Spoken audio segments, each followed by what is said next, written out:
नमस्कार बांगला भाषा साहित्य देवश्रीर संगे এই অনলাইন ক্লাসে সবাইকে স্বাগত জানাই। ভিডিও শুরু করার আগে আমি বলতে চাই যারা আমার এই ভিডিওগুলো দেখছেন উপকৃত হচ্ছেন তারা শুধু ভিডিওটা দেখে চলে যাবেন না, অবশ্যই সাবস্ক্রাইব করে আমার পাশে থাকুন, আমাকে উৎসাহ দিন যাতে আমি আরও নতুন নতুন ভিডিও আনতে পারি। পড়াচ্ছি বাংলা সাহিত্যের ইতিহাস। আজকে দ্বিতীয় ক্লাস, আলোচনা করব চর্যাপদ।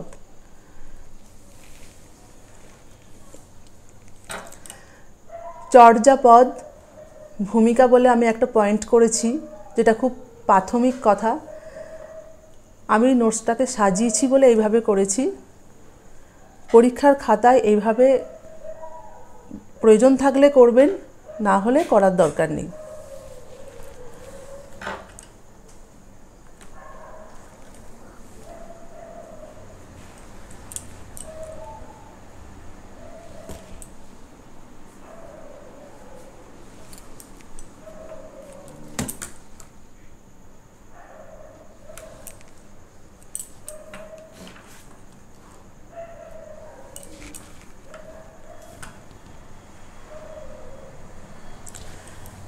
ভূমিকা।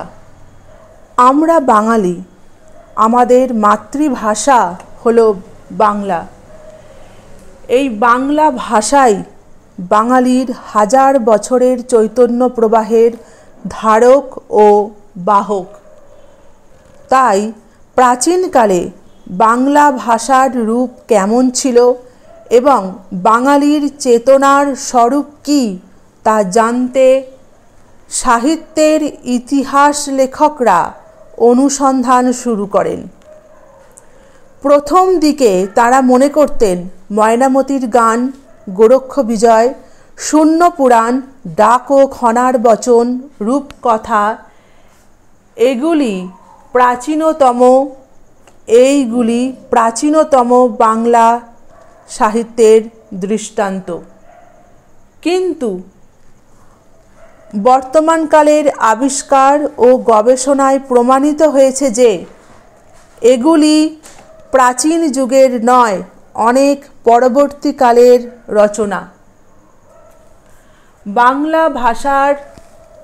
বাংলা ভাষার প্রাচীনতম সাহিত্যিক নিদর্শন হল বৌদ্ধ সহজিয়া সিদ্ধাচার্যদের সাধন সঙ্গীত চর্যাপদ বা চর্যাচর্য বিনিশ্চয়।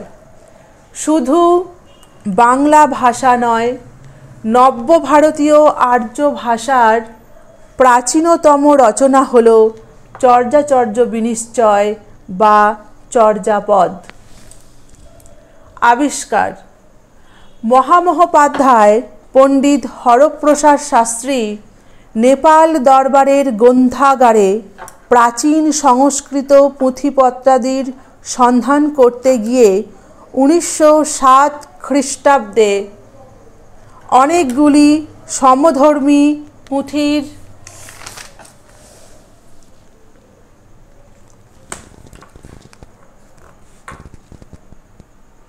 সঙ্গে বাংলা ভাষায় লেখা চর্যাচর্য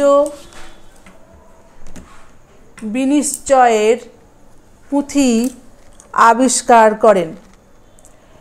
এই পুঁথি আবিষ্কার করে হরপ্রসাদ শাস্ত্রী মহাশয় প্রাচীন বাংলা সাহিত্যের হারানো দৃষ্টান্ত উদ্ধার করেন। প্রকাশ।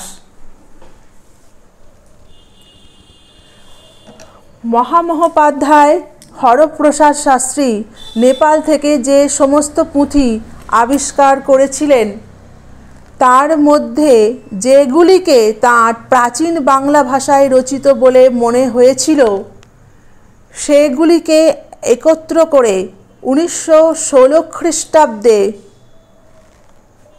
বঙ্গীয় সাহিত্য পরিষদ থেকে হাজার বছরের পুরানো বাংলা ভাষায় বৌদ্ধ গান ও দোহা এই নামে সুসম্পাদিত করে প্রকাশ করেন।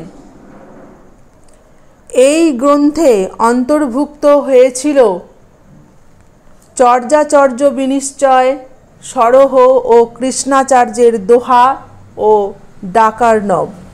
তাঁর প্রকাশিত গ্রন্থের যে কয়টি পুঁথি বাংলায় রচিত নয়, তাঁর প্রকাশিত গ্রন্থের সব কয়টি পুঁথি বাংলায় রচিত নয়, কেবল চর্যাচর্য বিনিশ্চয়ই প্রাচীন বাংলা ভাষায় লেখা।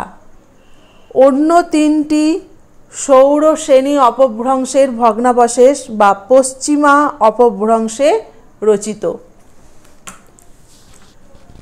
নামকরণ। হরপ্রসাদ শাস্ত্রী মনে করেছিলেন তাঁর আবিষ্কৃত পুঁথিখানি চর্যা গীতি সংগ্রহের মূল পুঁথি এবং সেই পুঁথিরই নাম চর্যাচর্য বিনিশ্চয়। সেই অনুসারে মুদ্রণের সময় পুঁথির নামকরণ করেছিলেন চর্যাচর্য বিনিশ্চয়। চর্যাচর্য বিনিশ্চয়। সংক্ষেপে চর্যাপদ।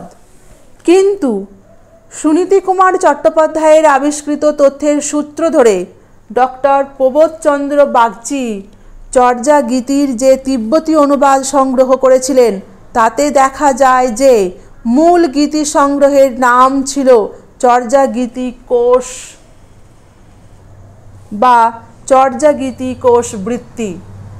তবে যাই হোক, বর্তমান দিনেও এই গ্রন্থটি চর্যাচর্য বিনিশ্চয় বা সংক্ষেপে চর্যাপদ নামে অভিহিত হয়েছে বলে আমরা এই নামটি ব্যবহার করব। পুঁথি পরিচয়। চর্যাপদ একটি পদ সংকলন গ্রন্থ। এতে মোট 50টি মতান্তরে 51টি পদ আছে। তবে হরপ্রসাদ শাস্ত্রী মহাশয় চর্যাপদের যে পুঁথিটি আবিষ্কার করেন তাতে 46.5টি পদ আছে। চর্যাপদের তিব্বতী অনুবাদ থেকে বাকি পদগুলির হদিশ পাওয়া গেছে। বিশেষ উল্লেখযোগ্য বিষয় হল হরপ্রসাদ শাস্ত্রী যে চর্যাপদের যে পুঁথিটি আবিষ্কার করেছিলেন সেই পুঁথিটি ছিল তালপাতার পুঁথি। অর্থাৎ হরপ্রসাদ শাস্ত্রী যে চর্যাপদের পুঁথিটা আবিষ্কার করেছিলেন তাতে কিন্তু 50টি পদ ছিল না, 46.5টি পদ ছিল। পরবর্তীকালে তিব্বতী অনুবাদ থেকে বাকি পদগুলির হদিশ পাওয়া গেছে। কবি পরিচয়।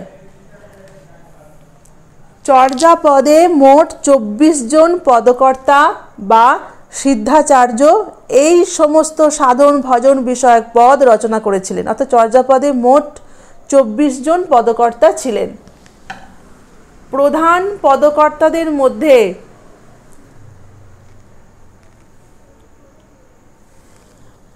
পদকর্তাদের মধ্যে উল্লেখযোগ্য হলেন লুইপাদ, ভুসুক্কুপাদ, কান্নপাদ, সরহপাদ, শান্তিপাদ, সবরপাদ, কুক্কুরিপাদ, চাটিলপাদ, চাটিলপাদ ও গুডরিপাদ।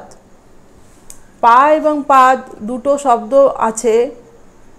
পা হলো পাদ শব্দেরই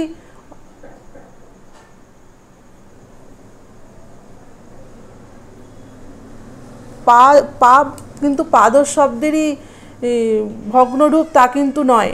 এখানে যেগুলো পা আছে তাদের গুরুদের শ্রদ্ধা বা সম্মান জানিয়ে পদগুলি রচনা করেছিলেন বলেই এরকমভাবে ব্যবহার করেছিলেন।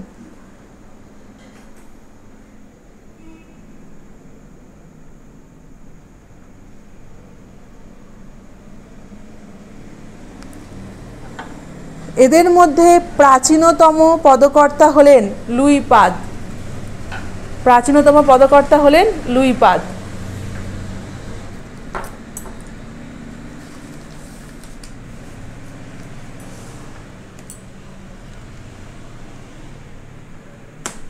আর সবচেয়ে বেশি পদ রচনা করেছেন কান্নপাদ। তার রচিত পদের সংখ্যা 13টি বা মতান্তরে 12টি। চর্যাপদের তিব্বতী গ্রন্থ থেকে এই পদকর্তাদের কিছু কিছু পরিচয় জানা যায়। এদের অনেকেই বাংলা, মিথিলা, উড়িষ্যা ও কামরূপের অধিবাসী ছিলেন। তাই এদের পদে পূর্ব ভারতের জনপদের জীবনচিত্র বেশি প্রাধান্য পেয়েছে। শৈব নাথ ধর্ম ও তান্ত্রিক বৌদ্ধ ধর্মে যে 84 সিদ্ধা হলেন ধর্মগুরু বা ধর্মগুরুর উল্লেখ আছে, এদের কেউ কেউ তাঁরই অন্তর্ভুক্ত ছিলেন। অবশ্য এদের নামগুলি সবই ছদ্মনাম। তান্ত্রিক বৌদ্ধ ধর্ম বা সহজিয়া বৌদ্ধ ধর্ম গ্রহণ করে এরা নিজ নিজ কুলপরিচয়, নাম ধাম প্রভৃতি পরিত্যাগ করে ছদ্মনাম গ্রহণ করেছিলেন।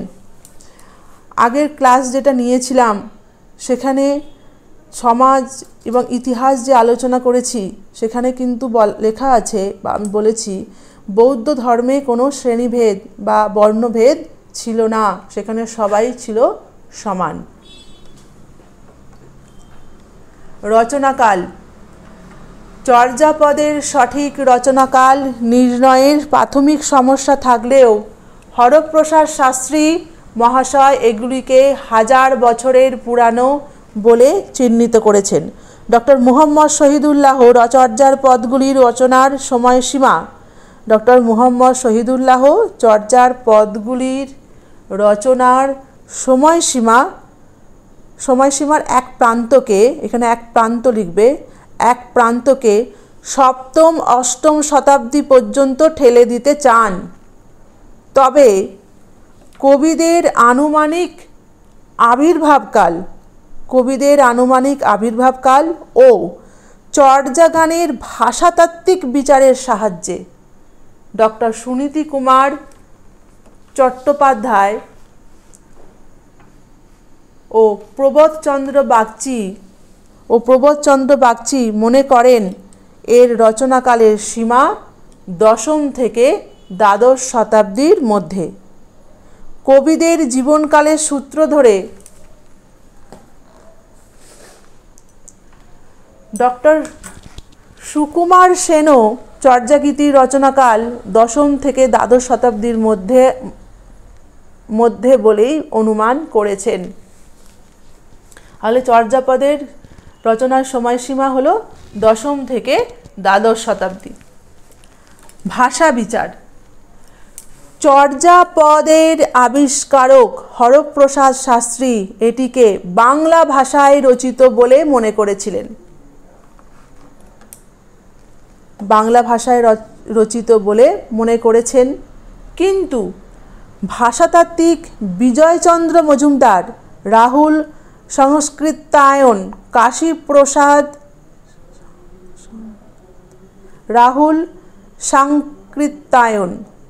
সাংকৃত্যায়ন বানানটা ভালো করে খেয়াল করবেন। রাহুল সাংকৃত্যায়ন, কাশীপ্রসাদ জয়সওয়াল প্রভৃতি পণ্ডিতেরা মনে করেন যে চর্যার ভাষা প্রাচীন হিন্দি। কিন্তু 1926 সালে ডক্টর সুনীতি কুমার চট্টোপাধ্যায় তাঁর the origin and development of the Bengali language নামক গ্রন্থে ধ্বনিতত্ত্ব, রূপতত্ত্ব ও ছন্দের ভিত্তিতে বিচার করে প্রমাণ করেন যে চর্যার ভাষা প্রাচীন বাংলা। তবে এই বাংলায় ষৌড়শ্রেণী অপভ্রংশের প্রভাব খুব বেশি। প্রকৃতপক্ষে চর্যা গানে ষৌড়শ্রেণী অপভ্রংশ মৈথিলি, উড়িয়া ও অসমিয়া শব্দের বাহ্য ও আংশিক ব্যবহার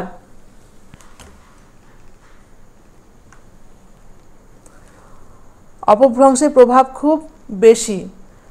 প্রকৃতপক্ষে চর্যা গানে ষৌড়শ্রেণী অপভ্রংশ মৈথিলি, উড়িয়া ও অসমিয়া শব্দের বাহ্য ও আংশিক ব্যবহার লক্ষ্য করেই কেউ কেউ চর্যা ভাষার বাংলাত্বে সন্দেহ প্রকাশ করেছিলেন। যদি কেউ আরেকটু কিছু লিখতে চান তাহলে এইখানে স্টার চিহ্ন জায়গায় বা প্রাচীন বাংলার পর লিখতে পারেন এই অংশটা।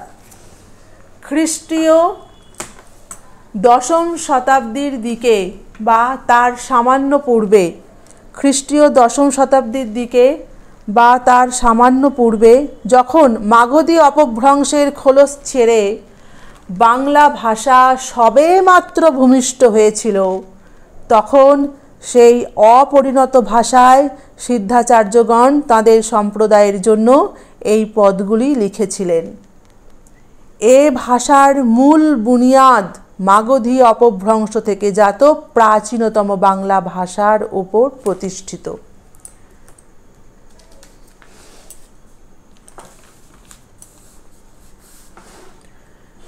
বিভিন্ন পরীক্ষাতে আসেই, বিভিন্ন বলতে অনার্স পিজি ক্লাসে বা বিভিন্ন এসএসসি আসে সন্ধ্যা ভাষা, স্কুল সার্ভিস কমিশনের পরীক্ষায় বা বিভিন্ন পরীক্ষায় সন্ধ্যা ভাষাটা কিন্তু আসে। তাই সন্ধ্যা ভাষাটাকে আমি একটু গুরুত্ব দিয়ে বেশি করে আলোচনা করেছি, 5 নম্বরের উপযোগী করে আলোচনা করেছি। সন্ধ্যা ভাষা মুনি দত্তের সংস্কৃত টিকা অনুসরণ করে হরপ্রসাদ শাস্ত্রী প্রচার করেছিলেন যে চর্যা গীতি সন্ধ্যা ভাষায় লেখা।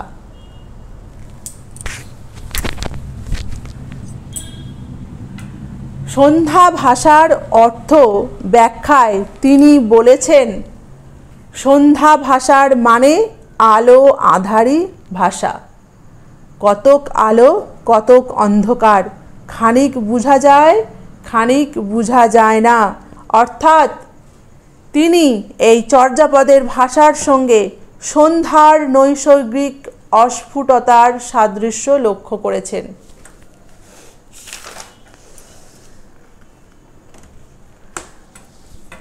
তবে বিধুশেখর শাস্ত্রীর মতে সন্ধ্যা শব্দটির প্রকৃত বানান সন্ধ্যা, দন্তস্ব দন্তনয়ে ধয়ে জফলা আকার নয়, দন্তস্ব দন্তনয়ে ধয়ে আকার, সন্ধ্যা।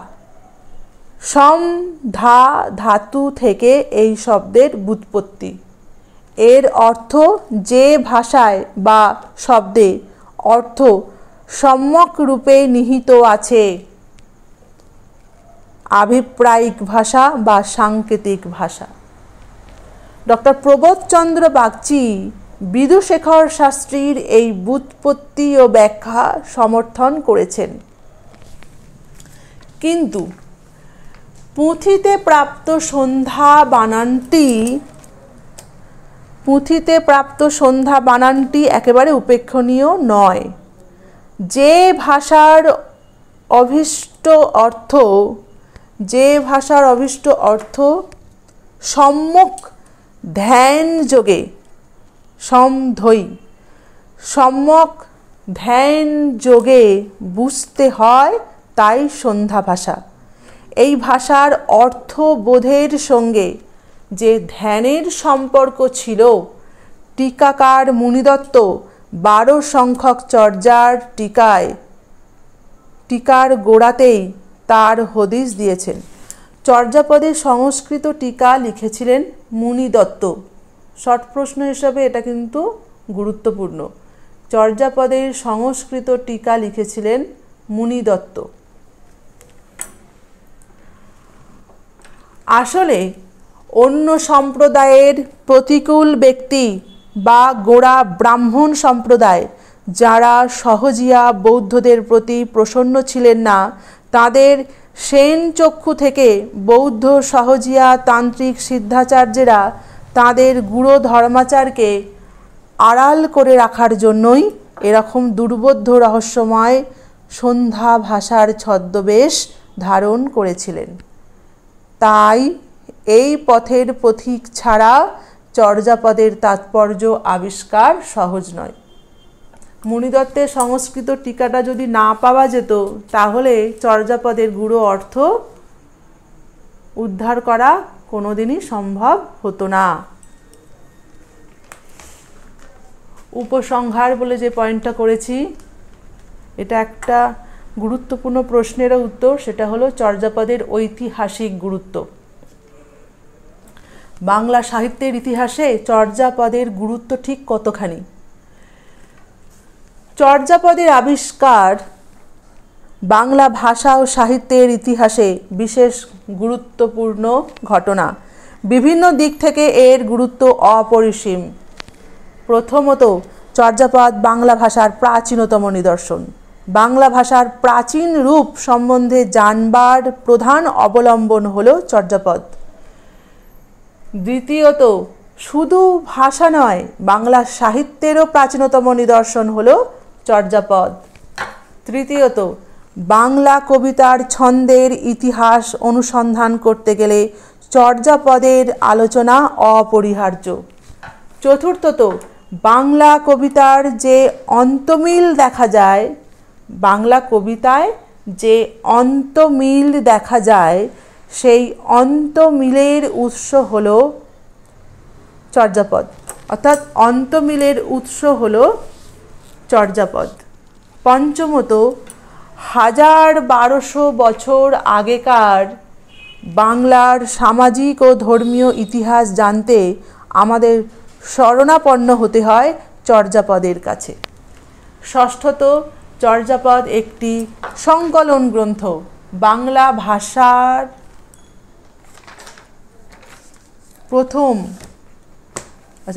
ভাষায় প্রথম কবিতা সংকলন হল চর্যাপদ। সপ্তমত, চর্যাপদ হল মহাযানপন্থী বৌদ্ধ সহজিয়া সিদ্ধাচার্যদের সাধন সঙ্গীত। তাই বাংলা সাধন সঙ্গীত শাখার সূত্রপাত এখান থেকেই। অষ্টমত, সংস্কৃত চিত্রধর্মী শ্লোকের বদলে বাংলা গীতিধর্মী পদ রচনার সূচনা হয় চর্যাপদ থেকে। সুতরাং চর্যাপদ হল বাংলা পদ সাহিত্যেরও প্রাচীনতম রচনা। নবমত, চর্যাপদের মধ্যে উচ্চকোটির জীবন নয়, ডোম, শবর, তাঁতি, মাঝি, বেদ, ধনরি প্রভৃতি শ্রমজীবী অন্তজ শ্রেণীর মানুষের কর্মময় জীবনের কথা পাই। এদিক থেকেও চর্যাপদের গুরুত্ব অনস্বীকার্য। সুতরাং বাংলা ভাষা ও সাহিত্যে চর্যাপদ যে একটি অমূল্য ঐতিহাসিক নিদর্শন, সে বিষয়ে কোনো দ্বিমত নেই। আজকে এই পর্যন্তই। আমার পড়ানো যদি ভালো লেগে থাকে তাহলে ভিডিওটা একটু লাইক করো আর বন্ধুদের সঙ্গে শেয়ার করো, আর অবশ্যই আমার এই চ্যানেলটা সাবস্ক্রাইব করে আমার পাশে থেকো। ধন্যবাদ।